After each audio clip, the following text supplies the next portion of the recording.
Vamos lá, dar prosseguimento ao curso de LGPD no setor público. Hoje é véspera de feriado, chovendo. Queria agradecer, então, de maneira redobrada, a presença de todos vocês aqui no auditório. E a gente vai dar prosseguimento ao curso com uma palestra sobre o tema Especificidades e Desafios da Proteção de Dados no Setor Público. A gente vai receber uma querida amiga, né, a gente se conhece há algum tempo, Beatriz Raical. Vou tentar aqui resumir o currículo da Beatriz. Advogada, pós-graduada em Estado e Sociedade pela Amperge, certificada pela CIPM, International Association of Privacy Professionals, IAPP, professora convidada de diversas instituições, autora de artigos publicados em livros e portais jurídicos sobre privacidade e proteção de dados.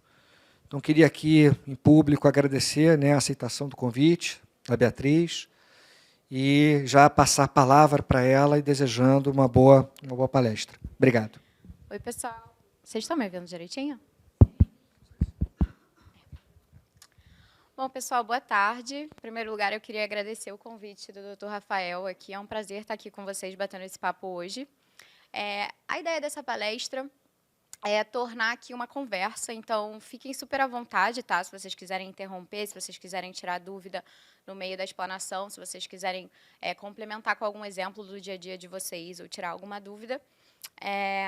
Então, aqui, como o Rafael falou, tem uma apresentação minha. Eu sou sócia de produção de dados e regulatórios de novas tecnologias no BBL, que é o Becker Bruce Lameirão Advogados. E aí eu coloquei aqui na apresentação meus canais de contato, então redes sociais, tá? Meu LinkedIn, meu Instagram. Ali no Instagram eu compartilho algumas dicas para vocês de proteção de dados, coisas que eu vejo no meu dia a dia que eu acho interessante de compartilhar. E para a gente também continuar essa conversa por lá, caso vocês tenham alguma dúvida, caso vocês queiram complementar o que for dito aqui, tá bom? Também coloquei o meu e-mail profissional para que vocês possam tirar dúvidas eventualmente. E vamos começar aqui falando um pouquinho sobre a LGPD. Então, essa é uma lei que ela foi publicada em 14 de agosto de 2018 e ela entrou em vigor há cerca de 2 anos, mais ou menos, em 18 de setembro de 2020. Né? Ela entrou em vigor com exceção das sanções administrativas, que basicamente são aquelas que podem ser aplicadas pela Autoridade Nacional de Proteção de Dados. Essas sanções administrativas elas só passaram a ser passíveis de aplicação em 1º de agosto de 2021. Então, essas sanções administrativas já estão em vigor também, tá? Mas, afinal, o que é LGPD, né? O que é a Lei Geral de Proteção de Dados, que é tão falado hoje em dia? Basicamente, essa lei está buscando disciplinar o tratamento de dados pessoais, ou seja, dados referentes a pessoas físicas. Né? Ela diz respeito aos dados das pessoas naturais, tá? Então, tenham isso em mente. Quando a gente está falando de informação de dado, a lei ela busca tutelar os dados das pessoas naturais. E aí o objetivo dessa lei é proteger os direitos fundamentais de liberdade, privacidade e o livre desenvolvimento da personalidade da pessoa natural. Antes da gente aprofundar um pouquinho sobre o setor público em específico, eu queria trazer para vocês aqui alguns conceitos básicos da lei, tá? Só para que a gente consiga nivelar aqui o conhecimento. Eu imagino que vocês já possam ter tido contato com esses conceitos, mas, de qualquer jeito, como a gente vai falar bastante deles ao longo da exposição, eu queria reforçar esses conceitos com vocês aqui hoje. Então, o primeiro deles é o conceito de dado pessoal. O que é dado pessoal? Dado pessoal é todo aquele que pode identificar uma pessoa física de pronto ou que, em conjunto com outros dados, permitam essa identificação. Então, quando a gente pensa em dado pessoal, a gente pensa logo em nome, em CPF, em RG, mas existem outros dados que também são considerados dados pessoais, que não necessariamente identificam uma pessoa de pronto, mas que, em conjunto com outros, permitem essa identificação. Então, quando a gente fala de idade, quando a gente fala de gênero, quando a gente fala, inclusive, de vestimenta, a gente pode ser um dado pessoal em determinado contexto, tá? Então, dados como, por exemplo, cookies, como IP de computador, também são considerados dados pessoais. Vou dar um exemplo aqui para vocês.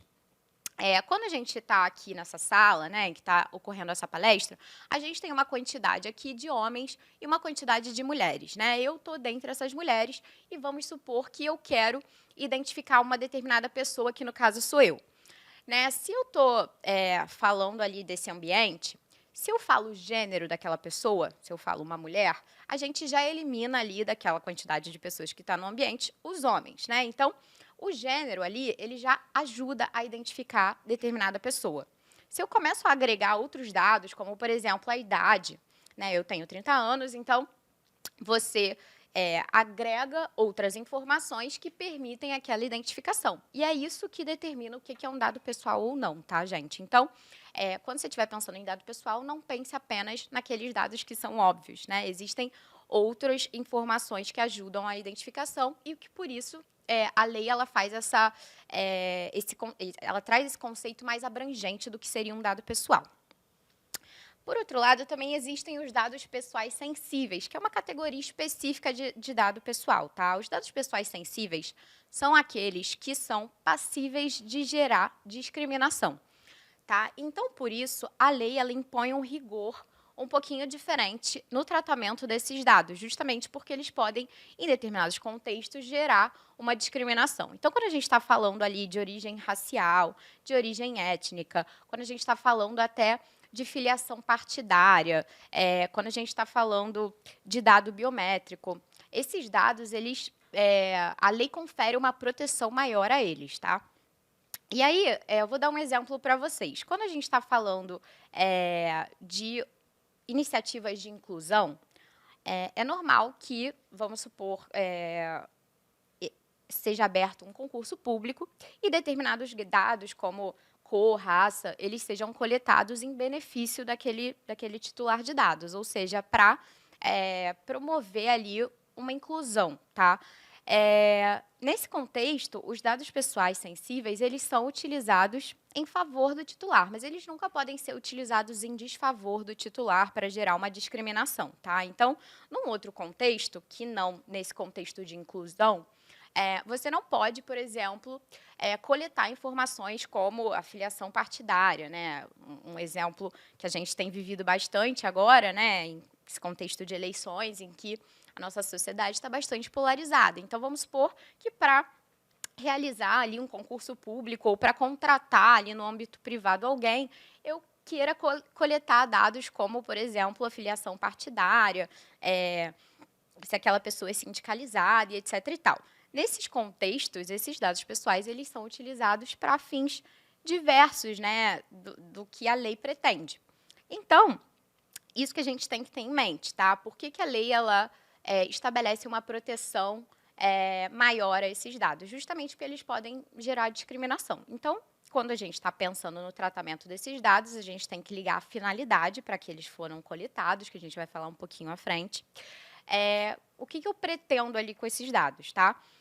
E, tendo em vista que esses dados eles têm uma proteção maior, eu tenho que ter uma cautela no tratamento desses dados, ou seja, atribuir ali algumas medidas de segurança que garantam a proteção desses dados. Então, muitas vezes a própria lei vai exigir a pseudonimização ou a anonimização dos dados. Muitas vezes vão ter que ser elaborados documentos regulatórios, como, por exemplo, o relatório de impacto à proteção de dados. Então, essa é uma categoria especial de dados, tá? Não quer dizer que esses dados eles não podem ser tratados, muito pelo contrário, esses dados podem ser tratados, inclusive existe um artigo da LGPD que estabelece ali quais são as bases legais para o tratamento desses dados, mas essas hipóteses elas são mais restritas, tá, do que os dados pessoais em geral. Bom, falando um pouquinho agora de tratamento. O que é tratamento? Tratamento é qualquer coisa que você faça com dado pessoal.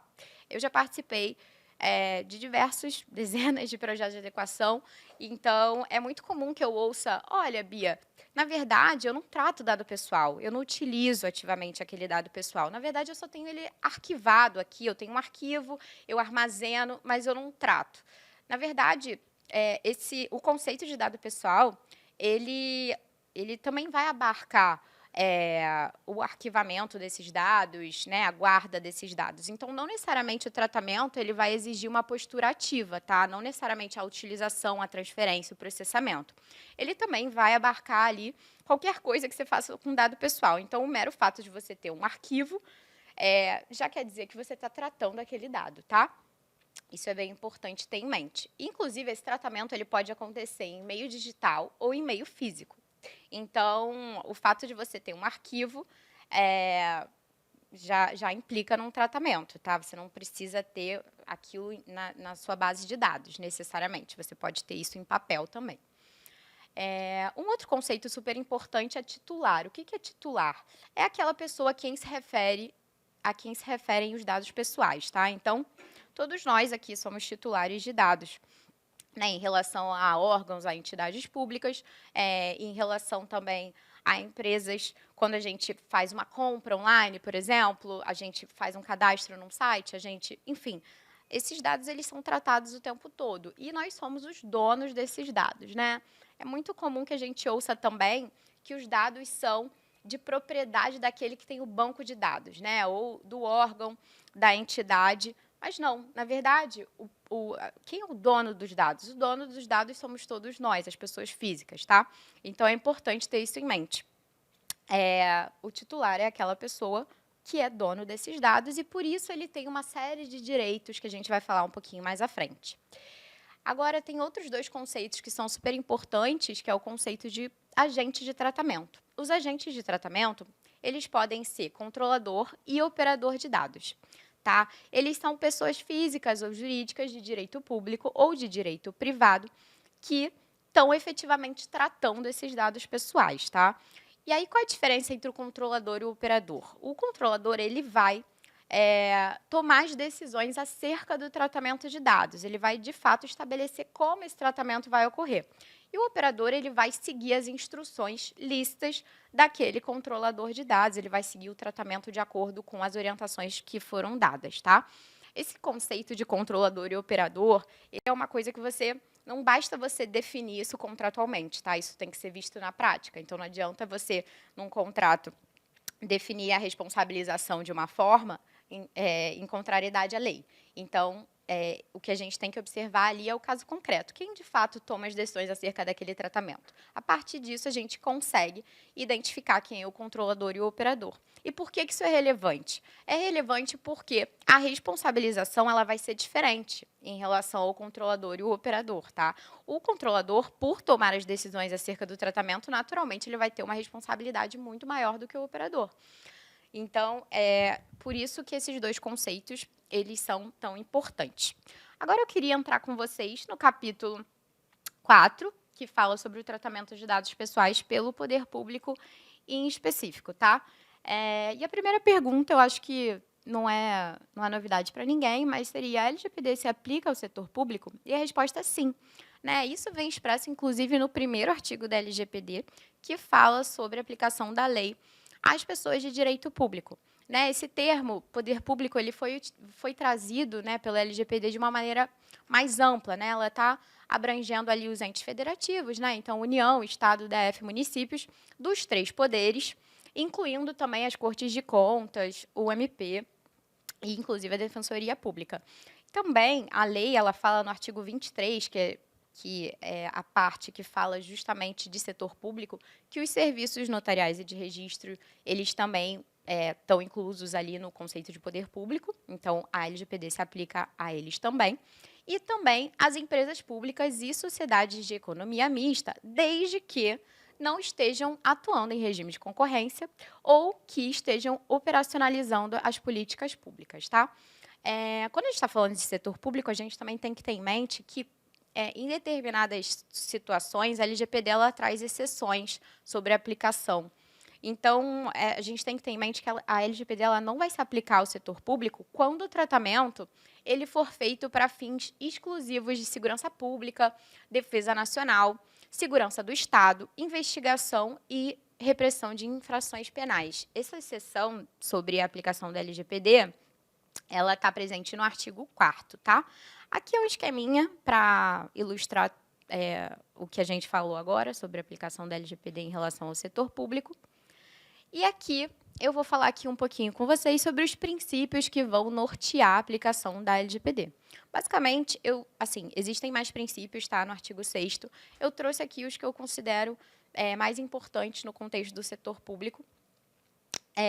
E aí, o que são esses princípios? Eles vão nortear a aplicação da lei. Então, sempre que você estiver ali diante de um tratamento de dados pessoais, você tem que ter em mente esses princípios, tá? os principais aqui nesse contexto são finalidade, necessidade, transparência, segurança, prevenção e prestação de contas. Bom, o princípio da finalidade, na verdade, finalidade, necessidade e transparência, ao meu ver, eles são os princípios basilares ali quando você está falando de tratamento de dados, tá? Então, o princípio da finalidade, ele diz que o tratamento, ele precisa ser realizado para propósitos legítimos, específicos, explícitos e informados ao titular. E aí, no contexto do tratamento de dados pessoais do poder público, essa finalidade, ela tem que ser uma finalidade pública, né? Então, essa finalidade pública, ela precisa ser legítima, ou seja, ela precisa ser lícita, ela precisa ser compatível com o ordenamento e também estar amparada ali numa base legal para tratamento, a gente vai falar sobre isso um pouquinho mais à frente.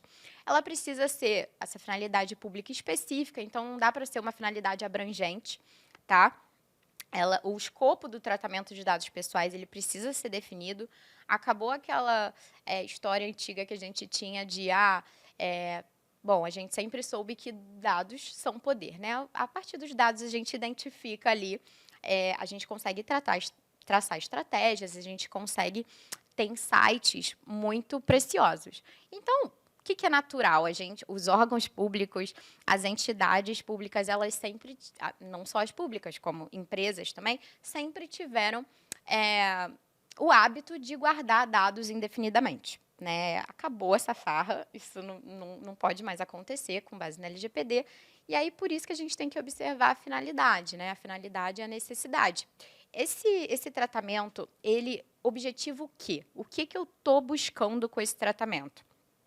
E aí, sabendo o que eu estou buscando com esse tratamento, eu tenho que ver quais são os dados que são necessários para alcançar aquela finalidade que eu determinei, né? Então, esse escopo do tratamento, ele precisa estar delimitado, tá? A finalidade pública, ela também precisa, né, ser explícita, ou seja, clara, precisa e informada, ou seja, tem que estar essas informações, elas precisam estar disponíveis, né, em uma linguagem simples para o titular.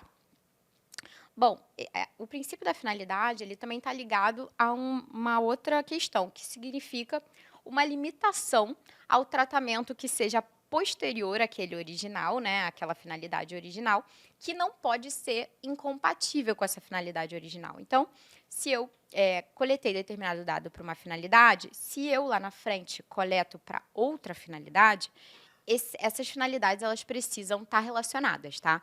Então, eu trouxe aqui um exemplo para vocês, que está, inclusive, no guia da ANPD para tratamento pelo setor público, que fala o seguinte, que uma Secretaria de Saúde Municipal, ela vai coletar os dados de uma determinada doença, né, os casos confirmados dessa doença, para implementação e monitoramento de uma política pública de vacinação.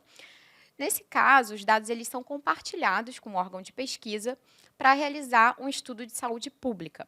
E aí, nesse caso, o tratamento posterior, ou seja, o compartilhamento com o órgão de pesquisa, ele é compatível ali com a finalidade original, né, que é a implementação e monitoramento de política pública de vacinação.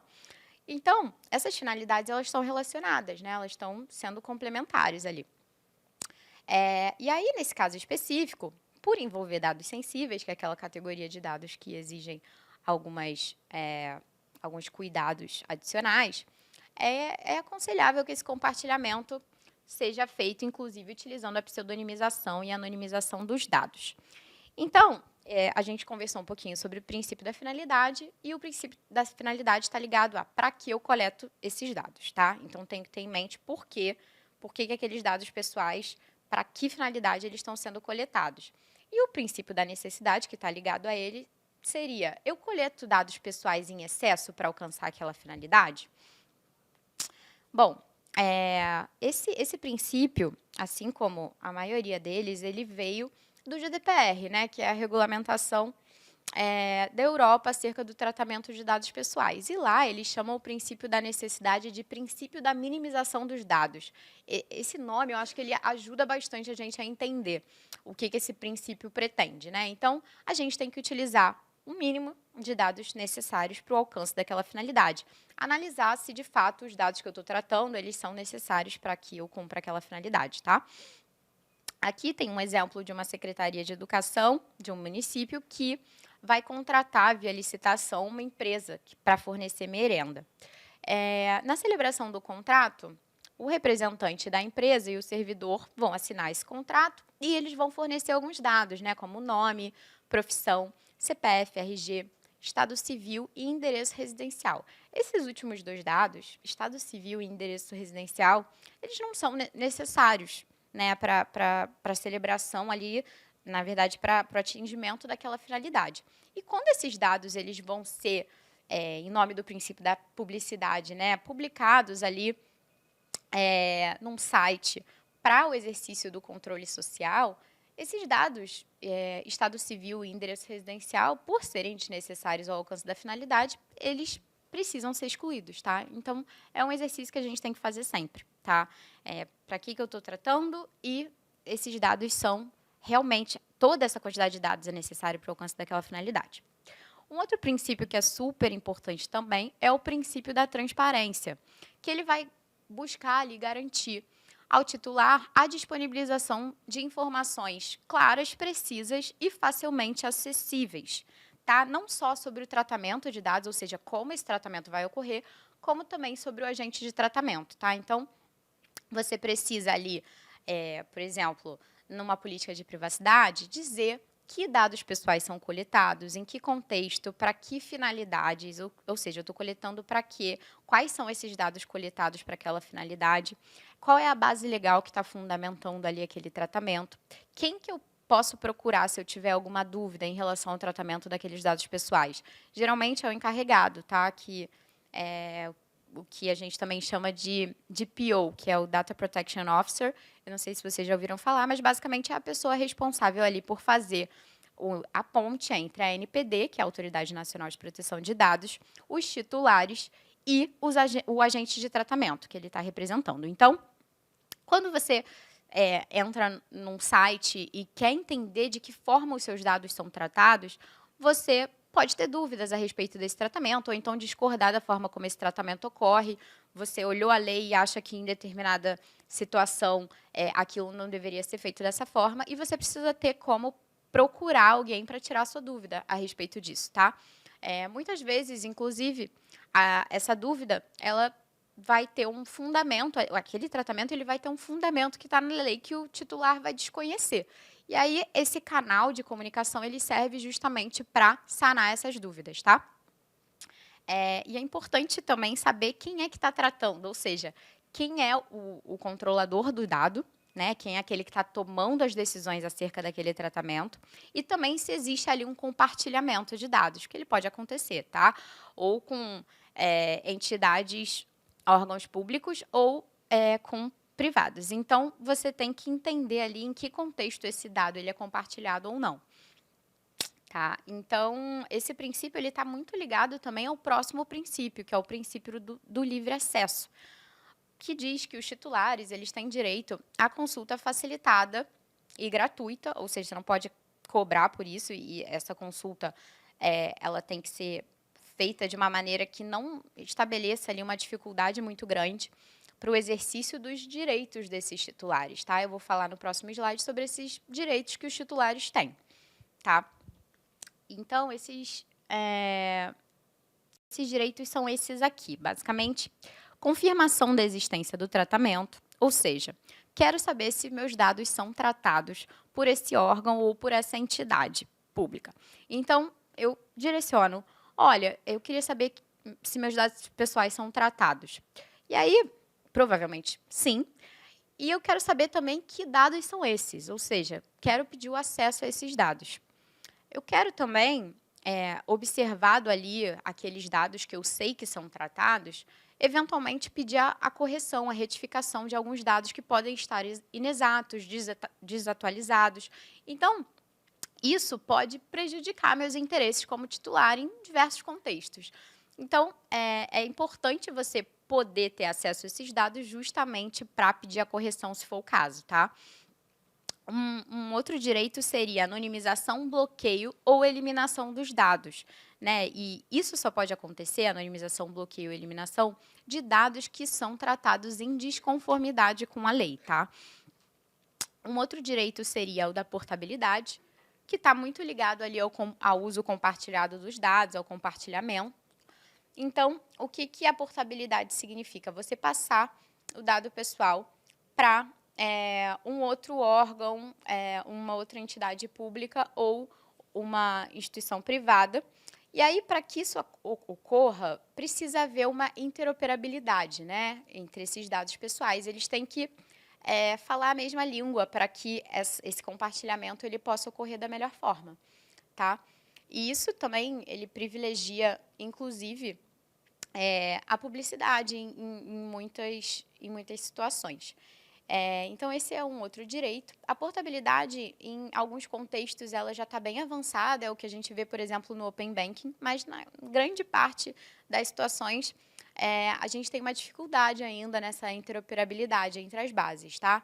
Então, não é uma coisa que está regulamentada, no caso do Open Banking tá, mas, em geral, é uma coisa que ainda está baby steps, é uma coisa ainda em desenvolvimento. Um outro direito seria a revogação ao consentimento. O consentimento é uma das bases legais que vão autorizar o tratamento de dados, mas é bem comum que as pessoas entendam até hoje, eu acho que muito por causa do Marco Civil da Internet, que o consentimento, que o tratamento ele só pode acontecer se houver consentimento, né? Se houver a concordância ali do titular de dados. Isso não é mais verdade, tá? Então, a LGPD, no artigo 7º e no artigo 11º, ela vai falar de várias hipóteses, né, de várias bases legais que vão fundamentar esse tratamento. Uma delas é o consentimento, sim. Mas existem muitas outras, tá? Então, no contexto do setor público, tem obrigações legais regulatórias que vão fundamentar ali esse tratamento, a execução de políticas públicas, dentre outras bases legais, como, por exemplo, o legítimo interesse. Então, só no caso do consentimento ser a base legal, é que o titular ele pode revogar esse consentimento a qualquer momento. E por quê? O consentimento, como base legal, ele tem algumas particularidades, tá? Ele precisa ser dado de forma livre, de forma inequívoca. E esse senso ali de ausência de coação, de liberdade, ele implica justamente nesse direito de possibilidade de revogar esse consentimento se você mudar de ideia, se você não quiser mais que isso aconteça, tá? E é por isso que essa base legal, ela, assim, a gente evita utilizar, porque havendo outras, né, não tem por que onerar a gestão dessa base legal, porque a partir do momento que você permite que esse consentimento ele seja revogado, isso significa que você tem uma instabilidade ali, você tem que ter o tracking se aquele consentimento foi revogado para determinado tratamento, tá? Então, essa é uma base legal que eu considero mais delicada, tá? De você gerir, de você administrar. Um outro direito seria o direito à informação acerca de com quem os dados pessoais eles são compartilhados, tá? Então, tanto ali no contexto de entidades públicas como privadas, você tem que ter o registro ali de quando esse compartilhamento ele vai ocorrer, para que finalidade, etc. Então, é muito comum que esse registro ele seja feito no que a gente chama de ROPA, que é o relatório de operações de tratamento de dados pessoais. Esse relatório é um documento regulatório, tá? Que ele foi exigido pelo artigo 37 da lei, e a partir desse documento você tem uma fotografia ali daquela entidade. Então, você entende, você separa ali quais são as operações de tratamento de dados pessoais, tá? Eu trato dados pessoais para isso. Você coloca ali as finalidades, você coloca as bases legais, você coloca os fluxos de dados. Então, esse dado entra por determinada área, passa por outra. Então, você tem que entender ali de que forma esse tratamento vai ocorrer em cada uma das operações de tratamento e é legal também ter essa informação sobre o compartilhamento, né? Ou seja, se esse dado é compartilhado com alguém, tá? Um outro direito seria explicação e revisão de decisões automatizadas. O que são decisões automatizadas? São aquelas que são tomadas com base em inteligência artificial, tá? No contexto do poder público, eu não sei até que ponto isso tem sido feito, tá? Mas, por exemplo, no contexto de instituições financeiras, quando você vai ali, está falando de um score de crédito, você vai pedir um empréstimo ou você, enfim, pede ali a abertura de uma conta. Você vai ter o score de crédito e, com base nessa pontuação que te deram, você vai ser tomada ali uma decisão que pode beneficiar os seus interesses ou não, que pode contrariar os seus interesses. Já aconteceu comigo, por exemplo, de eu tentar abrir uma conta num banco digital e me ser negado. E eu quis entender por que isso aconteceu. Eu achava que não me enquadrava ali em nenhuma das razões pelas quais isso poderia acontecer, e aí eu liguei para lá para entender de que forma, quais foram os critérios utilizados ali para chegar a essa decisão, né? Essa decisão que geralmente é feita por inteligência artificial. Eles fazem ali uma análise dos seus dados, né? Enfim, quanto à sua renda, se você tem ali um histórico de mal pagador e etc., que não era meu caso, então eu quis entender por que isso aconteceu. E foi um erro. E depois eu consegui abrir a minha conta. Então, é muito importante que você entenda por que determinadas decisões são tomadas com base em inteligência artificial para você poder contestar, tá? Bom, falando aqui um pouquinho sobre hipóteses de tratamento de dados pessoais. Basicamente, como a gente conversou aqui, para você tratar dados pessoais, você precisa ter uma base legal para esse tratamento. Essa base legal ela vai estar contida no artigo 7º e 11º da lei. 11º, ela fala ali sobre as bases legais que fundamentam o tratamento de dados pessoais sensíveis, tá? Que é aqueles que eu comentei com vocês que, como o nome diz, tem uma sensibilidade maior. E aí, por isso, essas hipóteses elas são mais restritas, tá? Se comparadas a dados pessoais. Então, o que eu separei aqui para vocês? 4 bases legais que eu acho mais relevantes dentro do contexto de setor público, tá? A primeira delas é a obrigação legal regulatória. Com base na obrigação legal regulatória, que está prevista no artigo 7º e no artigo 11º, a gente pode haver ali o tratamento desses dados pessoais justamente porque existe ali uma obrigação legal regulatória que vai decorrer ou de uma norma de conduta ou de uma norma de organização. As normas de conduta, basicamente, são aquelas que estão disciplinando o comportamento com uma consequência jurídica, né, em caso de descumprimento. Então, por exemplo, existe ali o artigo 11 da Lei 12.813, que fala sobre a obrigação de divulgação da agenda de compromissos públicos de autoridades, tá?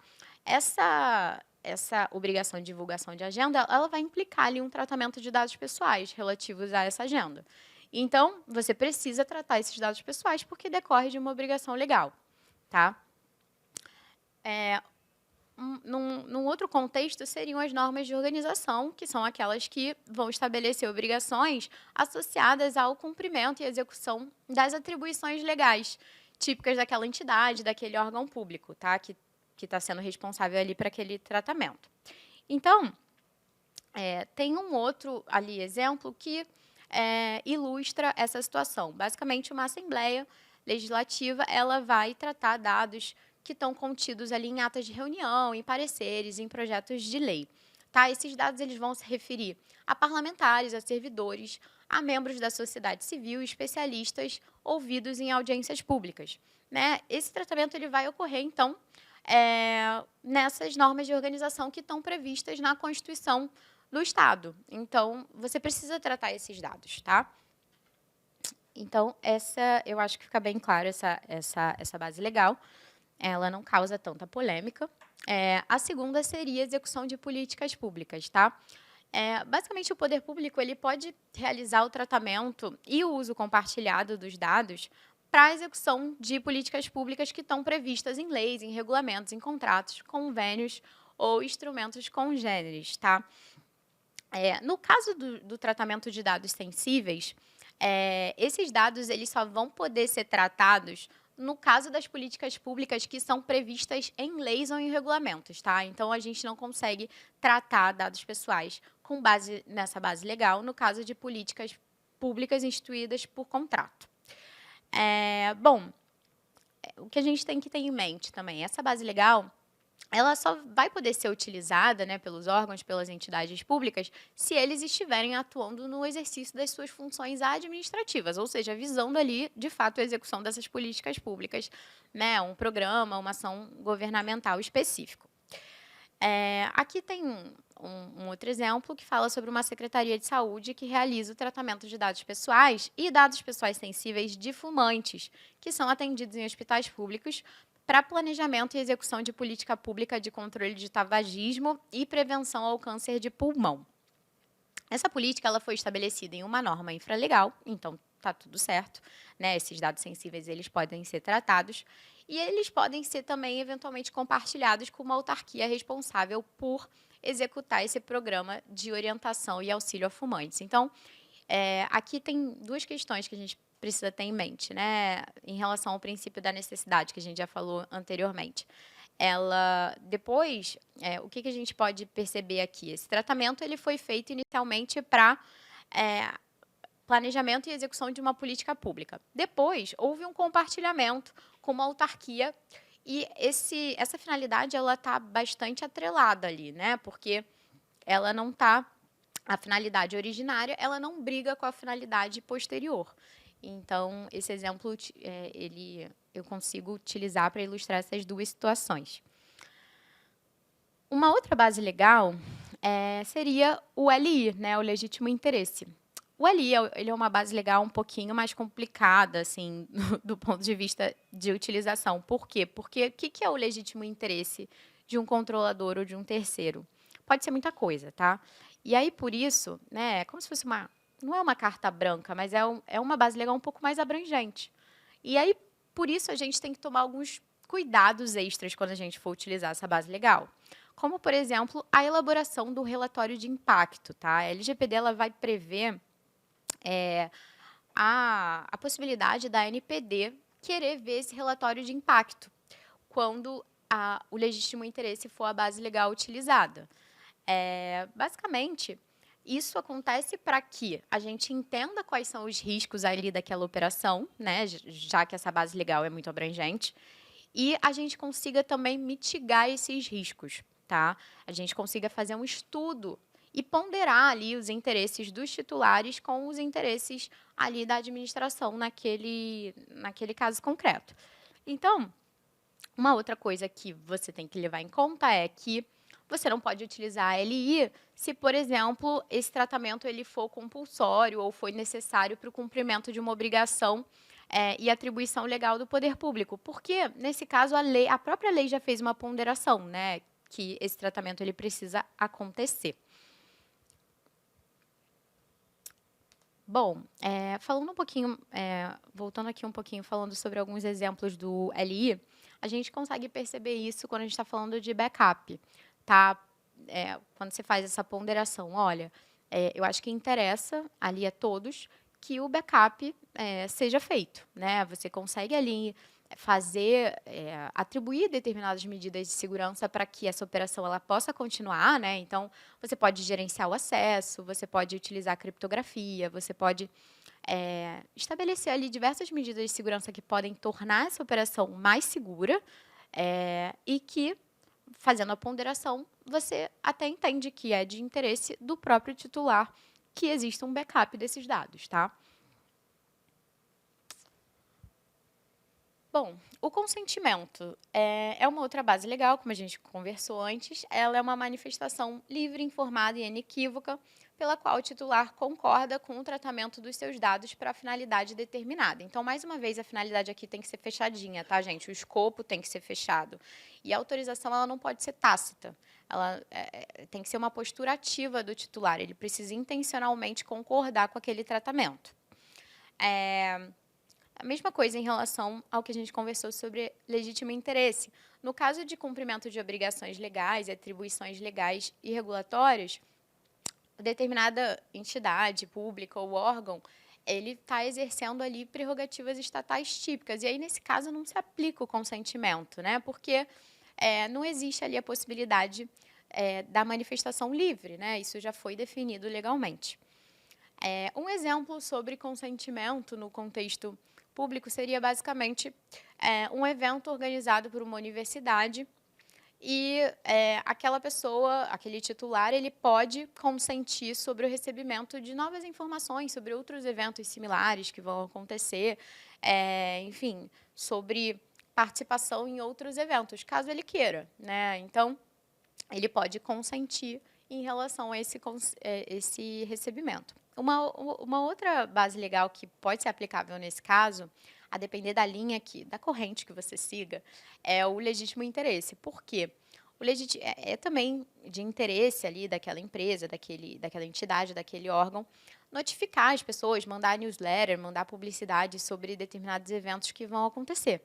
E aí, nesse caso, como é que você consegue resguardar ali os interesses dos titulares? Você precisa estabelecer ali um meio daquele titular se opor, né? E é por isso que a gente vê muito, quando a gente está falando de e-mail marketing, a possibilidade de oposição, que seria, quero me descadastrar, não quero mais receber esse tipo de conteúdo.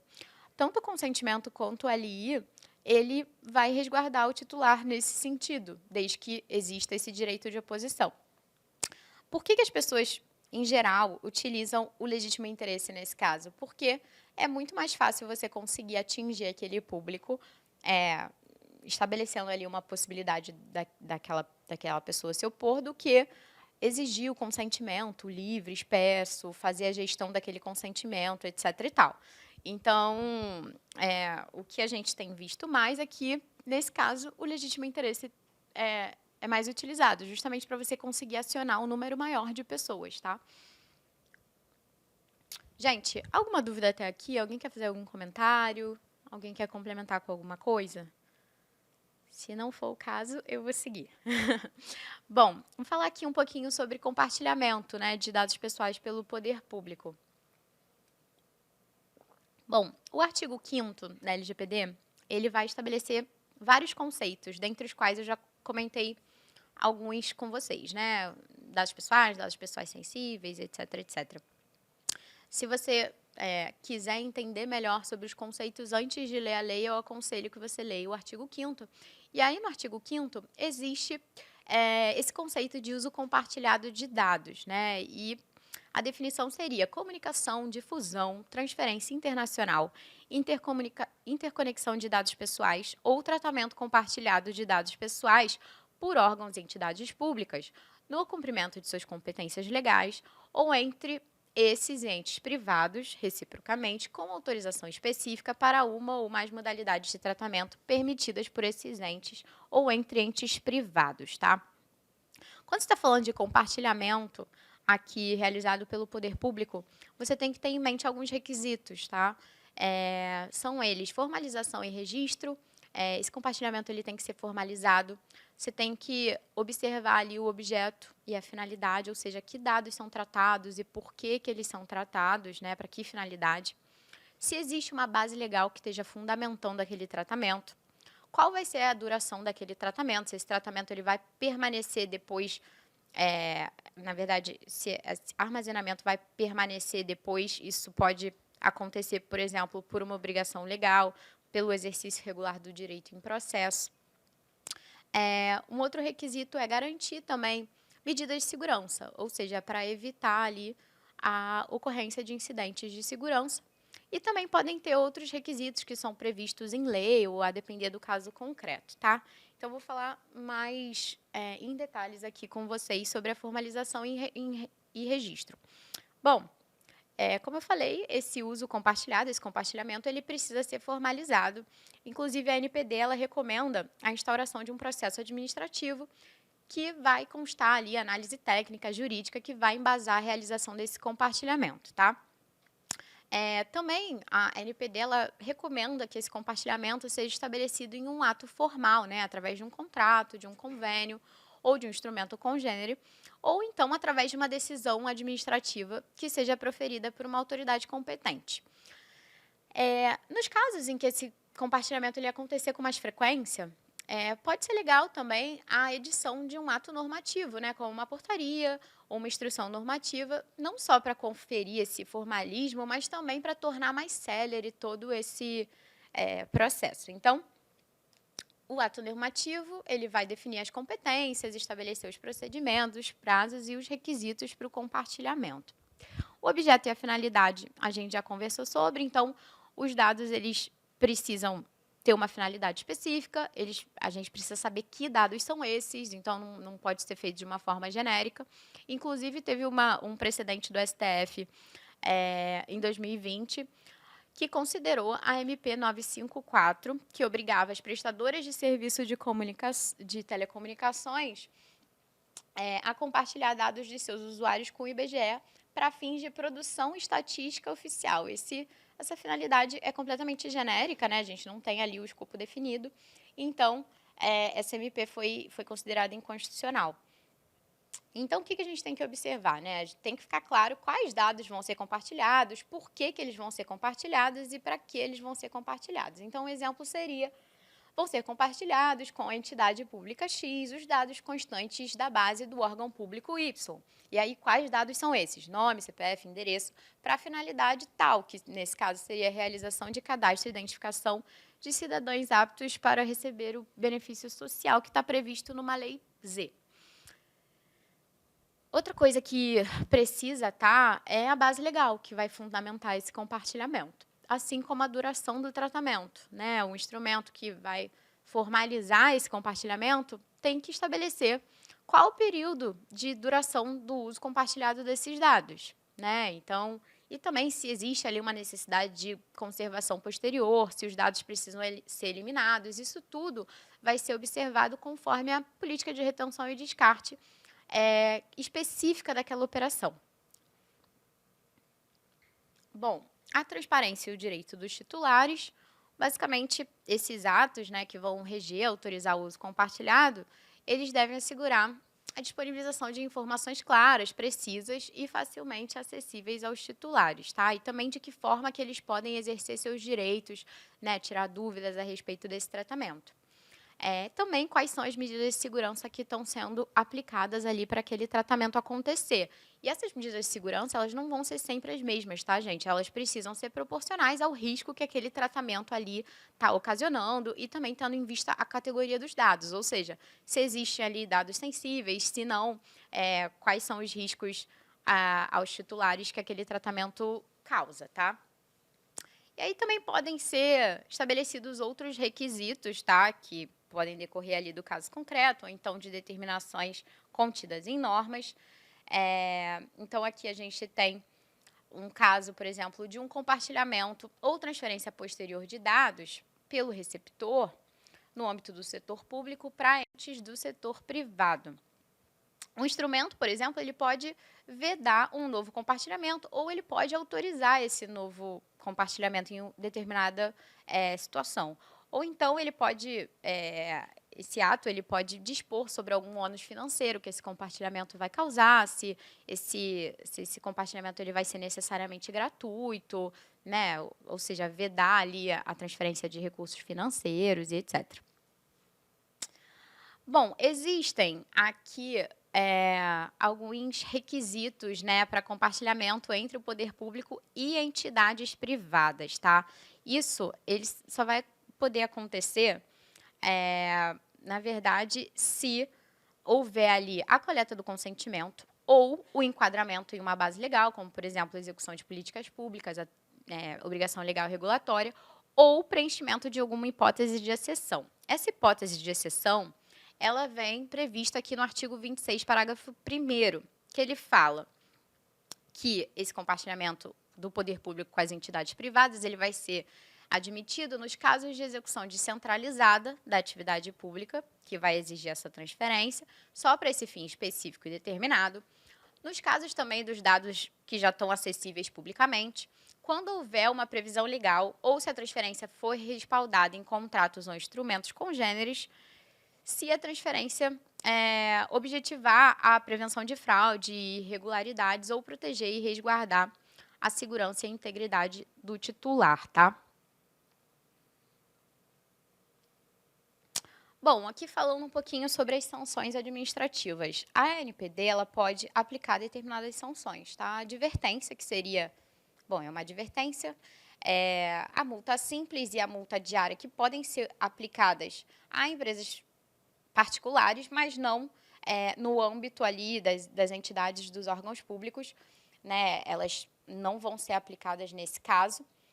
O bloqueio dos dados e a eliminação dos dados, se aquele tratamento ele estiver acontecendo em desacordo com a lei, ou também a suspensão total ou parcial do funcionamento daquele banco de dados e também a proibição total ou parcial das atividades de tratamento em si. Bom, gente, aqui eu separei algumas boas práticas, assim, coisas que eu entendo que são muito simples ali no nosso dia a dia, que a gente precisa ter uma atenção quando a gente estiver ali no âmbito das nossas funções, a gente está tratando dados pessoais o tempo inteiro, então, ter um pouco de cuidado na escolha das nossas senhas, principalmente, cara, eu vejo cada absurdo, assim, das pessoas escreverem senha em post-it, colocar no computador, ou então você vai no banheiro e aí deixa o dispositivo desbloqueado para todo mundo ver.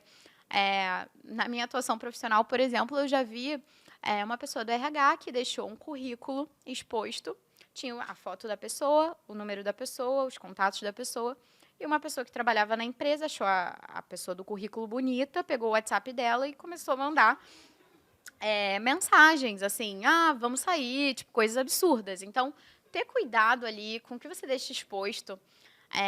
Parece absurdo, mas acontece, as pessoas realmente desafiam, assim, a razoabilidade.